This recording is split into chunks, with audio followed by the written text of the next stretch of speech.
মাননীয় স্পিকার, আপনাকে ধন্যবাদ। আজকে ৭১ বিধিতে জনগুরুত্বপূর্ণ এবং খুবই বেদনাদায়ক একটা বিষয় আমি সংসদের নজরে আনার জন্য এবং আমাদের মাননীয় স্বাস্থ্যমন্ত্রীর নজরে আনার জন্য উপস্থাপন করছি। আপনারা সকলে জেনে থাকবেন যে বাংলাদেশে হঠাৎই হামের প্রাদুর্ভাব হচ্ছে।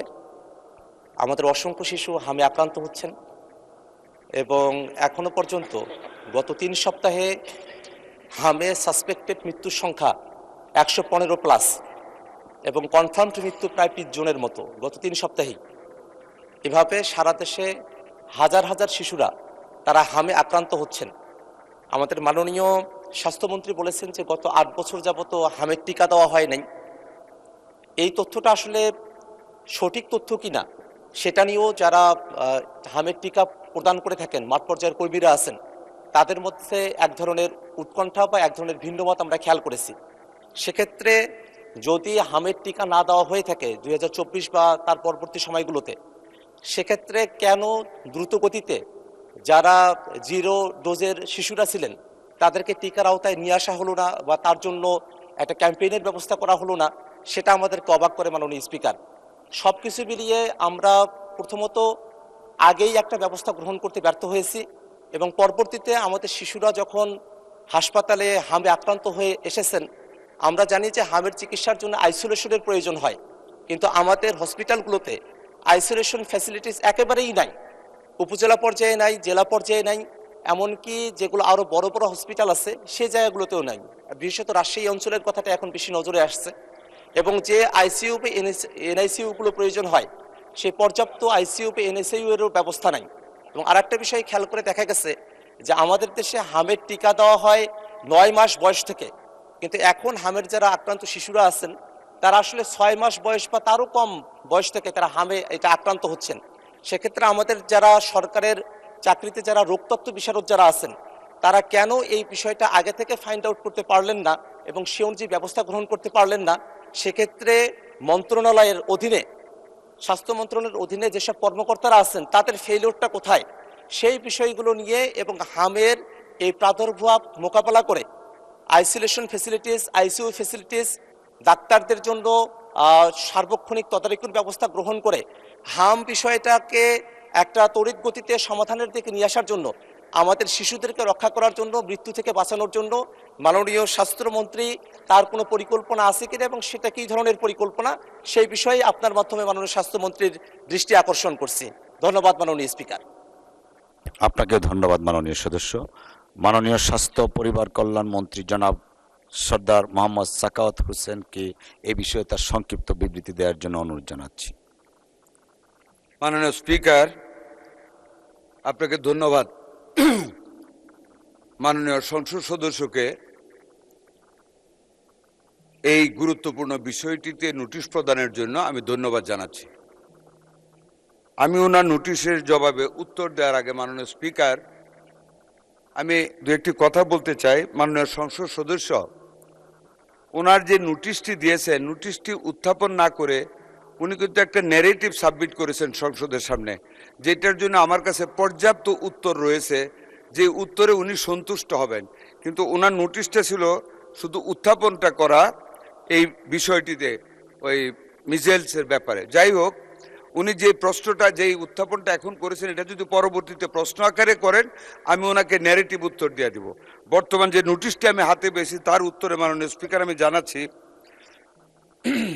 বর্তমানে দেশে বিভিন্ন দুর্গম ও জনবহুল অঞ্চলে হামের প্রকোপ উদ্বেগজনকভাবে বৃদ্ধি পাওয়ায় টিকাদান বঞ্চিত শিশুরা নিউমোনিয়া ও অন্ধত্ব সহ মারাত্মক প্রাণ ঝুঁকিতে রয়েছে। এইটা লিখে উনি নোটিশটা দিয়েছে।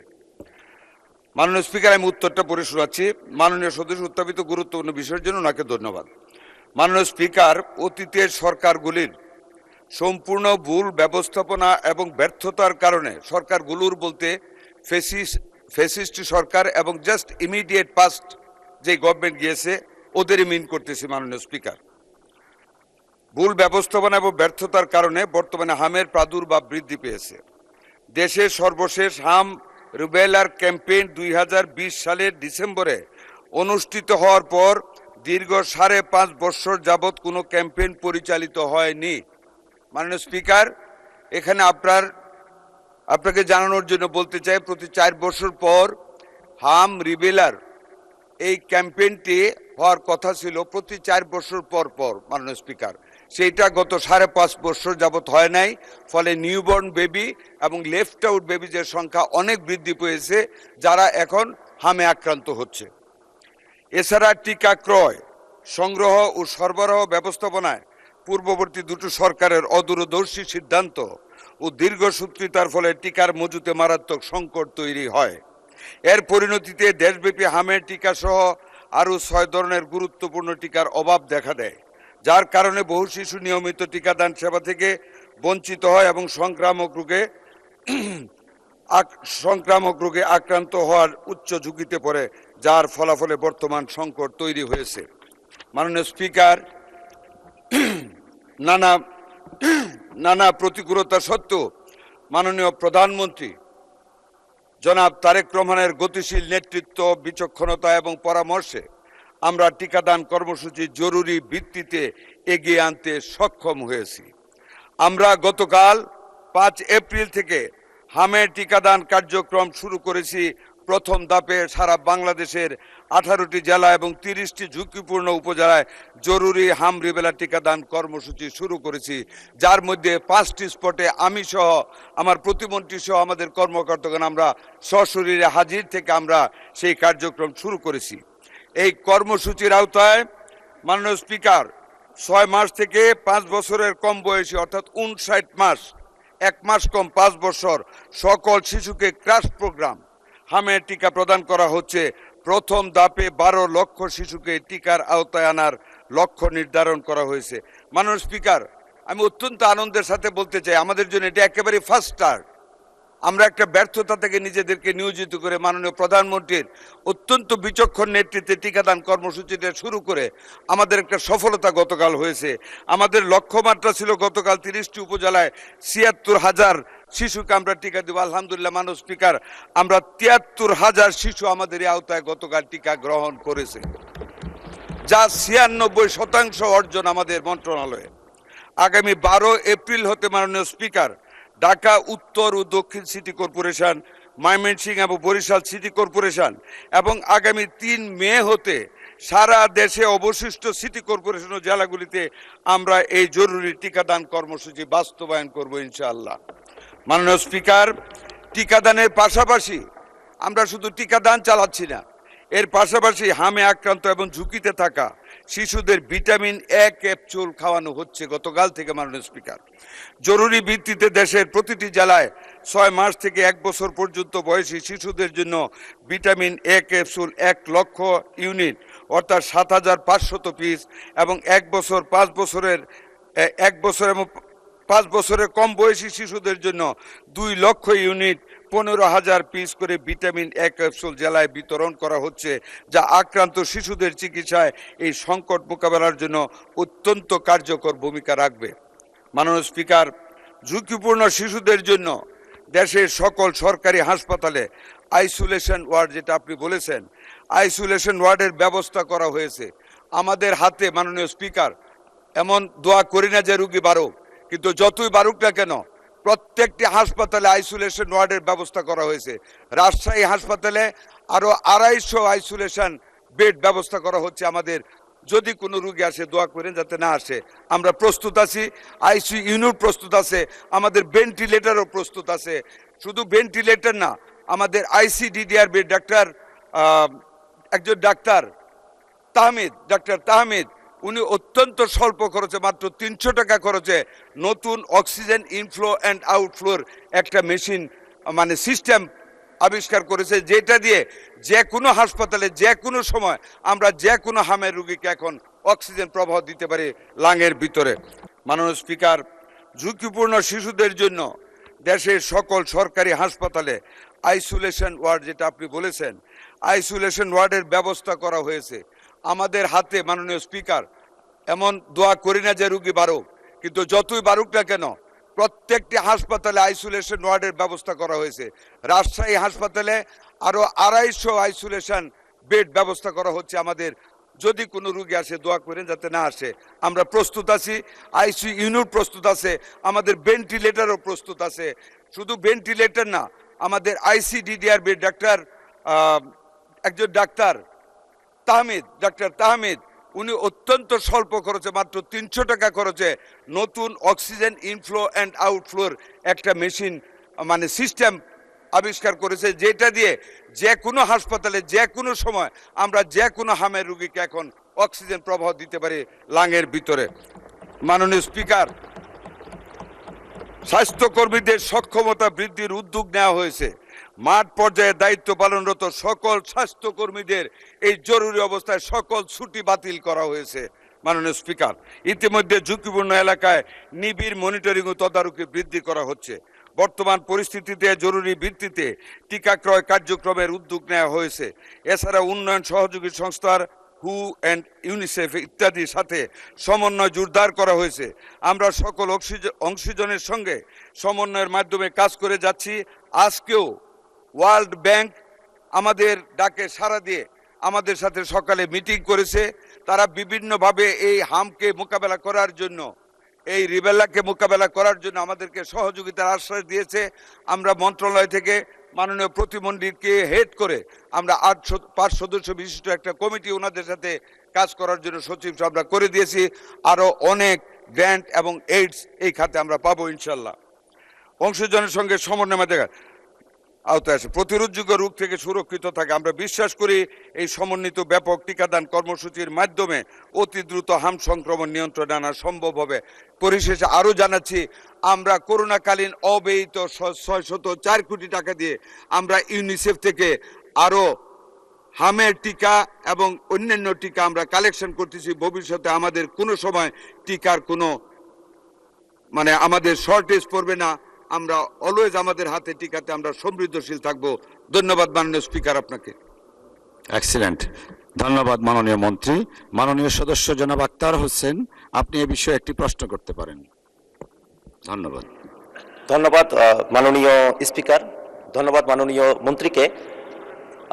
টিকাদান কার্যক্রম শুরু করার জন্য আমরা সরকারকে ধন্যবাদ জানাই। পাশাপাশি একটা বিষয় একটু জানা রাখার প্রয়োজন, যে মাননীয় মন্ত্রী যেভাবে আইসোলেশন ফেসিলিটিস বানানোর কথা বলছেন, বা যেভাবে তিনি আইসিইউ এবং এনআইসিইউ এর কথা বলছেন, মাঠের পরিস্থিতি কিন্তু তেমনটা নয়। আমরা সোশ্যাল মিডিয়াতে এবং বিভিন্ন পত্র পত্রিকা মারফত আমরা জানতে পারছি যে অনেকেই হাসপাতালগুলোতে যাচ্ছেন, কিন্তু যাওয়ার পরে তারা আইসোলেশন ফেসিলিটিস পাচ্ছেন না এবং তারা আইসিইউ ফেসিলিটিসও তারা পাচ্ছেন না। এটা কি সরকারের তরফ থেকে বরাদ্দ করা হচ্ছে, কিন্তু হাসপাতালে যারা আছেন তাদের কোনো গাফিলতি বা হাসপাতাল ম্যানেজমেন্ট বা ব্যবস্থাপনা যেটা আছে তার ত্রুটির কারণে এটা হচ্ছে কিনা সে ব্যাপারে মন্ত্রণালয়ের তরফ থেকে মাননীয় মন্ত্রীকে উদ্যোগ গ্রহণ করার জন্য বলছি। আর একটা বিষয় উনি বলেছেন যে করোনার কালীন একটা বাজেট অতিরিক্ত ছিল, যেটা এখন নিয়ে এসে এখানে কাজে লাগানো হচ্ছে, তার জন্য আমরা ধন্যবাদ জানাই। এই বিষয়ে একটা প্রসঙ্গত বিষয় মনে করিয়ে দেওয়া প্রয়োজন।